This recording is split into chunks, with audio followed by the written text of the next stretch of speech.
ಆಗಿಂದಾಗೆ ಡಾಲಿ ಅವರು ಟಾರ್ಗೆಟ್ ಆಗೋದು ಯಾಕೆ ಅಂತ ಒಂದಷ್ಟು ವಿಚಾರ ಅಂದರೆ ಮದುವೆ ಸಂದರ್ಭದಲ್ಲಿ ಒಂದಷ್ಟು ಆಚರಣೆಗಳು ಮಾಡ್ತೀವಿ, ಅದಕ್ಕೂ ವೈಯಕ್ತಿಕ ಒಂದಷ್ಟು ಕಮೆಂಟ್ಗಳಾಗಿ ಮಾಡ್ತಾರೆ, ಇಲ್ಲ ನಾನ್ ವೆಜ್ ವಿಚಾರದಲ್ಲೂ ಮಾತಾಡ್ತಾರೆ. ಸೊ ಒಂದು ಸಿನಿಮಾ ಮಾಡಿದಾಗ ಆ ಸಂದರ್ಭದಲ್ಲಿ ಒಂದಷ್ಟು ಕಾರ್ಯಗಳಿಂದ ಕೆಲಸ ಆಗುತ್ತೆ.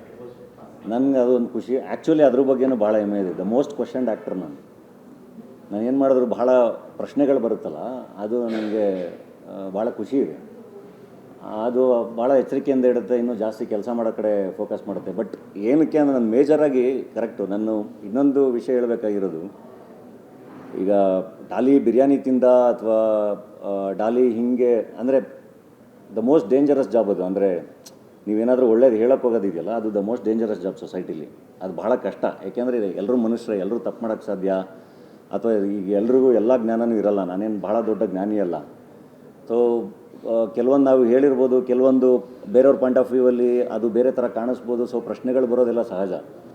ಬಟ್ ಇದ್ರ ಜೊತೆಗೆ ಐ ಥಿಂಕ್ ಡಾಲಿ ಏನು ಮಾಡ್ತಿದ್ದಾನೆ ಅನ್ನೋದು ಚರ್ಚೆ ಆಗಬೇಕಲ್ಲ, ಅದಾಗ್ತಾಯಿಲ್ಲ ನನಗೆ. ಅದಕ್ಕೆ ನನಗೆ ಮಾತಾಡಬೇಕು ಅಂತ ಅನಿಸಿದ್ದು. ಅಂದರೆ ಈಗ ನಾನೊಬ್ಬ ಆ್ಯಕ್ಟ್ರಾಗಿ ಬಂದು ನನಗೆ ಅಂತ ಪ್ರೊಡಕ್ಷನ್ ಹೌಸ್ ಮಾಡ್ಕೊಂಡಿದ್ದು ಬಡವರ ರಾಸ್ಕಲ್ ಮತ್ತು ಹೆಡ್ ಬುಷ್ ಅಂತ ಸಿನಿಮಾ. ಅದಾದಮೇಲೆ ನಾನು ಪ್ರೊಡ್ಯೂಸ್ ಟಗರುಪಲ್ಯ, ಅದಾದಮೇಲೆ ವಿದ್ಯಾಪತಿ ಅಂತ ಒಂದು ಸಿನಿಮಾ ಪ್ರೊಡ್ಯೂಸ್ ಮಾಡಿದ್ದೀನಿ. ಈಗ 6ನೇ ತಾರೀಕು JC ದ ಯೂನಿವರ್ಸಿಟಿ ಅಂತ ಸಿನಿಮಾ ರಿಲೀಸ್ ಆಗ್ತಾಯಿದೆ.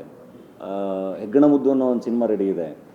ಮದರ್ ಪ್ರಾಮಿಸ್ ಅನ್ನೋ ಒಂದು ಸಿನಿಮಾ ಪ್ರೊಡಕ್ಷನ್ ನಡೀತಾ ಇದೆ. ಝೀದು ಒಂದು ವೆಬ್ ಸೀರೀಸ್ ನಡೀತಾ ಇದೆ. ಇದ್ರ ಮಧ್ಯೆ ಡೇ ಡೆವಿಲ್ ಮುಸ್ತಫಾ ಆರ್ಕೆಸ್ಟ್ರಾ ಅಂತ 2 ಸಿನಿಮಾ ಪ್ರೆಸೆಂಟ್ ಮಾಡಿ ರಿಲೀಸ್ ಮಾಡಿದ್ದೀನಿ. ಆ್ಯಂಡ್ ಅದರಲ್ಲಿ ಮೋಸ್ಟ್ ಆಫ್ ದೆಮ್ ಸಕ್ಸಸ್ಫುಲ್. ನಮಗೆ ವಿದ್ಯಾಪತಿ ಒಂದು ನಮಗೆ ಥಿಯೇಟ್ರಲ್ಲಿ ವರ್ಕ್ ಆಗಲಿಲ್ಲ ಅಂತ ಬಿಟ್ಟರೆ ನನ್ನದು ಪ್ರೊಡಕ್ಷನ್ದು ಎಲ್ಲ ಸಿನಿಮಾಗಳು ಸಕ್ಸಸ್ಫುಲ್. ನಾನೇನು 100 ಕೋಟಿ ವ್ಯಾಪಾರ ಮಾಡಿರೋ ಹೀರೋ ಅಲ್ಲ.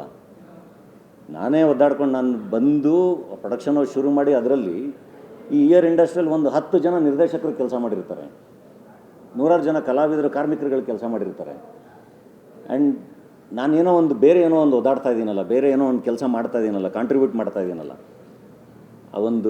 ಅದು ಬಿಸ್ನೆಸ್ಸೇ ಹೌದು. ಬಟ್ ಇಂಡಸ್ಟ್ರೀಲಿ ನಾನು ವಾಪಸ್ ಇಲ್ಲ ಇನ್ವೆಸ್ಟ್ ಮಾಡಿ ಏನೋ ಮಾಡ್ತಾ ಇದ್ದೀನಲ್ಲ, ಒಂದಿಷ್ಟು ಜನ ಸೇರ್ಕೊಂಡು ಏನೋ ಕೆಲಸ ಮಾಡ್ತಾ ಇದ್ದಾರಲ್ಲ, ವಾಟ್ ಎವರ್ ದ ರಿಸಲ್ಟ್ಸ್ ಏನು ಬರೋದು ನನಗೂ ಗೊತ್ತಿಲ್ಲ. ಬಟ್ ಆ ರಿಸ್ಕ್ ತೊಗೋತಾ ಇದ್ದೀನಲ್ಲ, ಅದ್ರ ಬಗ್ಗೆ ಮಾತುಕತೆಗಳಾಗಬೇಕಲ್ವಾ. ನಾನು ಏನು ಮಾಡ್ತಾಯಿದ್ದೀನಿ, ಏನು ಕೆಲಸ ಮಾಡ್ತಾಯಿದ್ದೀನಿ ಅಂತ. ಇದು ನಾನು ಹೇಳ್ತಿರೋದು as a producer I am speaking. ಆ್ಯಕ್ಟ್ರಾಗಿನೂ ಕಂಟಿನ್ಯೂಸ್ ಸಿನಿಮಾಗಳು ನಡೀತಾ ಇದೆ. ಐ ಥಿಂಕ್ ಇದು ಬೈ ಜೂನ್ಗೆ 2 ವರ್ಷ ಗ್ಯಾಪ್ ಆಗುತ್ತೆ. ನಾನು ಯೂಶ್ವಲಿ ಗ್ಯಾಪ್ ತೊಗೊಂಡಿರಲಿಲ್ಲ. ಆ್ಯಕ್ಟ್ರಾಗಿ ಕಂಟಿನ್ಯೂಸ್ ಆಗಿ ಅಲ್ಲಿಂದ ಸಿನಿಮಾಗಳು ಬರುತ್ತೆ. ನಾನು ಡೇ ಆ್ಯಂಡ್ ನೈಟ್ ಕೆಲಸ ಮಾಡ್ತಾಯಿದ್ದೀನಿ. ಆ ಕೆಲಸಗಳ ಬಗ್ಗೆನೂ ಮಾತುಕತೆ ಆಗಬೇಕಲ್ವ. ನಾನು ಮೊನ್ನೆ ನಮ್ಮ ಕೇಶವಮೂರ್ತಿ ಸರ್ ಒಂದು ಆರ್ಟಿಕಲ್ ಬರೆದಿದ್ರು. ಮಹೇಶ್ ಬಾಬು ಅವರು AMB ಸಿನಿಮಾಸ್ ಓಪನ್ ಆದಾಗ ಚೇತನ್ ಅಡಿಗೇರ್ ಅವರು ಮಾತಾಡಿದರು. ಬೇರೆ ಬೇರೆ ಹಿಂಗೆ ಸಿನಿಮಾ AMB ಸಿನಿಮಾಸ್ ಬಂದಾಗ ನಾನು ಅವ್ರುಗಳಿಗೆ ಪರ್ಸ್ನಲಾಗಿ ಮೆಸೇಜ್ ಮಾಡಿದ್ದೆ, ನನಗೆ ಯಾವ ಥರ ಆ ಥರ ಪೊಟೆನ್ಷಿಯಲ್ ಬಂದರೆ ಖಂಡಿತ ನಾನು ಓಪನ್ ಮಾಡ್ತೀನಿ ಅಂತ. ಸೊ ಚಿಕ್ಕದಾಗಿ ಏನೋ ಪ್ರಯತ್ನ ಮಾಡ್ತಾ ಇದ್ದೀವಲ್ಲ ಇಲ್ಲಿ, ಅಂದರೆ ಏನೋ ಒಂದು ಕಟ್ಟಬೇಕು, ಚೆನ್ನಾಗಿ ಆಗಬೇಕು ಅಂತ, ಅದ್ರ ಬಗ್ಗೆನೂ ಡಿಸ್ಕಷನ್ ಆಗಬೇಕು ಅಂತ, ಅದು ರೀಚ್ ಆಗಬೇಕು ಜಾಸ್ತಿ ಅಂತ.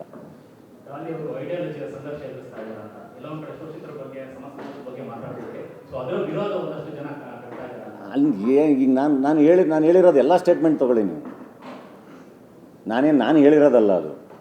ಬಡವ್ರ ಮಕ್ಕಳು ಬೆಳಿಬೇಕು ಅಂತ ಹೇಳಿರೋದನ್ನು ಬೇರೆ ಬೇರೆ ರೂಪದಲ್ಲಿ ಬಹಳ ಜನ ಹೇಳಿದ್ದಾರೆ, ಆಯಿತಾ. ಅದರಲ್ಲಿ ಏನಾದರೂ ಸಮಸ್ಯೆ ಕಾಣುತ್ತಾ ಇಲ್ಲ. ನಾನು ಹ್ಯೂಮನ್ನಾಗೇ ಮಾತಾಡಿರ್ತೀನಿ, ಆಯಿತಾ. ನಾನು ನಿರಂಕುಶಮತಿಗಳಾಗಿನ್ನೋದನ್ನು ನಾನು ಹೆಡ್ ಬುಷ್ ಟೈಮಲ್ಲಿ ಅದು ಕುವೆಂಪು ಅವ್ರು ಹೇಳಿರೋದನ್ನು ಓಪನ್ ಏರ್ ಥಿಯೇಟ್ರಲ್ಲಿ ಅದನ್ನು ನೆನಪಿಸಿದ್ದಷ್ಟೇ. ನಾನು ಇಂಡಿಪೆಂಡೆಂಟ್ ಥಾಟ್ ಪ್ರೋಸೆಸ್ ಬೆಳೆಸ್ಕೊಳ್ಳಿ ಅಂತ. ನನ್ನ ರುಚಿ ನಂದು, ನಿನ್ನ ರುಚಿ ನಿಂದು ಅಂದರೆ where is the problem?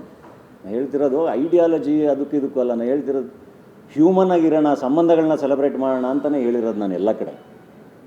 ಸಂಬಂಧಗಳನ್ನ celebrate ಮಾಡೋಣ, ಎಲ್ಲರೂ ಚೆನ್ನಾಗಿರೋಣ ಅನ್ನೋ ವಿಷಯಗಳನ್ನ ಹೇಳಿದ್ದೀನಿ ಬಿಟ್ಟರೆ, ಯಾರು ತೊಂದರೆ ಕೊಡೋದು ಬೇಡ, ದ್ವೇಷ ಮಾಡೋದು ಬೇಡ ಅಂತ ಹೇಳಿದ್ದೀನಿ ಬಿಟ್ಟರೆ, ಇನ್ನೇನು ಹೇಳಿದ್ದೀನಿ ಅಥವಾ ಏನು ಮಾಡಿದ್ದೀನಿ ಅನ್ನೋದಕ್ಕೆ ಅಷ್ಟಕ್ಕೇ ಅಷ್ಟೊಂದು ಪ್ರಶ್ನೆಗಳು ಬರುತ್ತೆ ಅನ್ನೋದಾದರೆ ಹೆಂಗೆ ಅದು ಅಂತ.